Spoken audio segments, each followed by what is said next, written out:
je suis super contente de te retrouver. Aujourd'hui, on va parler d'un thème qui va te parler tout particulièrement si tu passes bientôt un oral noté pour valider ton année. Et peut-être que tu te demandes comment faire la meilleure présentation possible et avoir une excellente note. Tu as peur de faire des erreurs bêtes qui peuvent te faire perdre des points malgré toi et tu aimerais savoir quels sont les meilleurs tips pour réussir ton oral.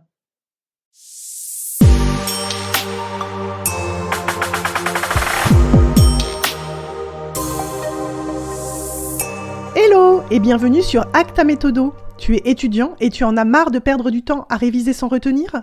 Tu as envie d'être productif sans t'épuiser en bossant H24 ? Tu es au bon endroit. Ici, on parle d'apprentissage efficace, de mémoire infaillible, d'organisation béton et de productivité au max. Le tout appuyé par les neurosciences.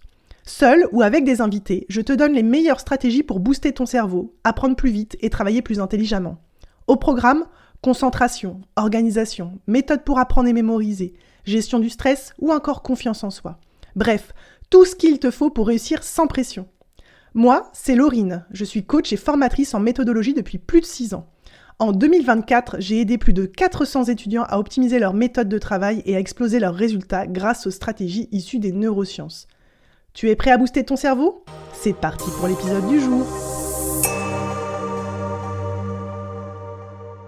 Je suis jury pour des oraux et régulièrement je vois 5 erreurs que les étudiants font et qui peuvent réellement être évitées. Dans cet épisode, je vais te présenter ces erreurs pour qu'à ton tour tu puisses être vigilant et ne pas les faire. Ton objectif, avoir la meilleure note possible lors de l'oral en évitant les pièges de base. Première erreur, ne pas savoir sur quels critères tu es évalué. Qui dit oral dit grille d'évaluation. En général, tu peux trouver les critères d'évaluation sur Internet ou ton école peut te donner des informations. C'est essentiel de savoir sur quoi le jury va porter son attention et voir ce qui peut être sanctionné ou pas. En effet, si l'un des critères est, par exemple, lecture des notes, moins de points, clairement, je te déconseille d'avoir des notes. Si un autre critère est avoir un discours structuré de manière logique, je te conseille d'avoir bien travaillé l'organisation de tes idées entre elles et d'avoir mis des liens logiques qui les relient. Bref, tu vois ce que je veux dire. Donc, avant de passer un oral, prends connaissance de la manière dont le jury va te noter pour préparer ton oral en conséquence. Deuxième erreur, réciter ton discours en mode robot. Apprendre par cœur ton texte et le réciter sans mettre de rythme, d'intonation, d'envie, c'est un red flag direct. Qui es-tu ? Quel message veux-tu faire passer ? Ton sujet te passionne-t-il ? Bref, apprends les grandes lignes de ta présentation, maîtrise l'ordre des idées et improvise sur le reste. Fais-toi confiance, tu sais ce que tu dois dire sans avoir besoin de l'apprendre par cœur. Tu as travaillé ta présentation, tu as fait tes recherches, tu as réfléchi sur ton sujet, alors tu as tout ce qu'il faut pour aborder l'oral. N'oublie pas que ce qu'on veut, c'est de l'authenticité. On veut vivre des émotions, donc s'il te plaît, n'essaye pas de tout faire parfaitement. Sois juste toi-même. Troisième erreur, ne pas écouter les questions du jury. C'est une erreur qui arrive bien plus souvent qu'on ne le pense. En effet, souvent les étudiants, sous le coup du stress, n'entendent pas une question ou leur cerveau fait l'impasse dessus.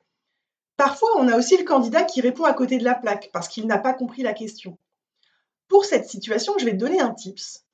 Je te conseille de demander au jury de reformuler la question pour t'assurer d'avoir bien compris. Il vaut mieux ça que de répondre n'importe quoi. Les questions que l'on vous pose nous permettent de mieux cerner votre compréhension du sujet, de venir cocher des cases sur la grille d'évaluation et donc de vous permettre de gagner des points. Il faut prendre le temps de gérer ton stress, de te poser et d'écouter attentivement les questions. Prends le temps avant de répondre. Tu n'es pas obligé de répondre à la seconde. Tu peux prendre le temps de réfléchir et ne pas dire n'importe quoi. Quatrième erreur, ne pas gérer ton stress. C'est une erreur que l'on voit bien plus souvent qu'on ne le pense. Et le stress est normal lors d'un oral. Il faut juste apprendre à le gérer pour qu'il ne devienne pas bloquant. Ne plus être capable de parler, ne plus être capable de se rappeler ses idées ou encore ne plus être capable d'interagir avec le jury, c'est non. Et c'est à toi d'apprendre à gérer ton stress. J'ai enregistré plusieurs épisodes de podcast sur le sujet. Les as-tu écoutés ? Je peux t'aider si tu le souhaites. En effet, je propose une préparation à l'oral en 2 séances pour t'aider à prendre la parole à l'oral et je peux ajouter des exercices de gestion du stress si ça t'est nécessaire. L'idée est de faire de ces 2 séances un véritable coup de boost sur mesure pour te permettre de briller lors des épreuves orales. Tu veux en savoir plus sur cette préparation aux oraux? Rendez-vous dans les notes de l'épisode. 5e erreur, ne pas savoir comment poser ta voix et quelle posture prendre. S'exprimer devant un public, ça s'apprend. Être à l'aise en parlant debout, ça s'apprend. Savoir parler en donnant du rythme et en plaçant les bonnes intonations pour appuyer ses idées, ça s'apprend. Tu peux être très à l'aise à l'oral de manière générale et faire une prestation moyenne parce que tu fais beaucoup de gestes parasites, parce que tu te balances ou parce que tu joues avec tes bijoux. Tu l'as compris, tu vas devoir t'entraîner pour améliorer ta prestation orale. Je peux t'aider avec cet exercice en te donnant des conseils simples et personnalisés qui vont te permettre de mettre ton corps et ta voix au service du message que tu veux faire passer. Et oui, en seulement 2 séances, je vais te permettre de comprendre tes axes d'amélioration. Je vais te donner des exercices à faire et tu pourras ainsi arriver mieux préparé lors de l'épreuve orale. Si tu as envie que je t'aide, rendez-vous dans les notes de l'épisode. Ce qu'il faut retenir de l'épisode d'aujourd'hui.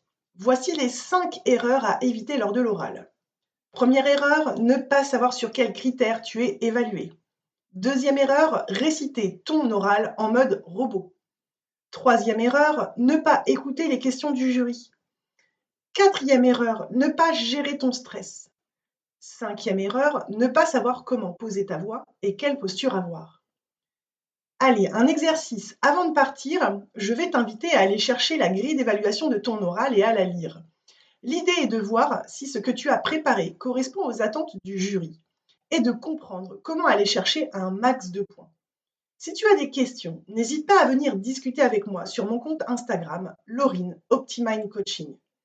C'est fini pour l'épisode d'aujourd'hui. Je te remercie pour ton attention et te dis à bientôt. Bye! Bravo pour ce temps que tu as pris pour toi et maintenant il ne te reste plus qu'à passer à l'action. Si cet épisode t'a plu, pense à t'abonner pour ne rien rater et à le partager à quelqu'un qui veut, lui aussi, hacker sa méthode. Rejoins-moi sur Instagram sur Laurine Optimind Coaching pour plus d'astuces sur comment apprendre à apprendre et mémoriser, l'organisation ou encore la productivité. Tu peux retrouver les notes de cet épisode dans la description. Allez, on se retrouve très vite et d'ici là, réfléchis à ce qu'on vient de voir ensemble et passe à l'action. Bye!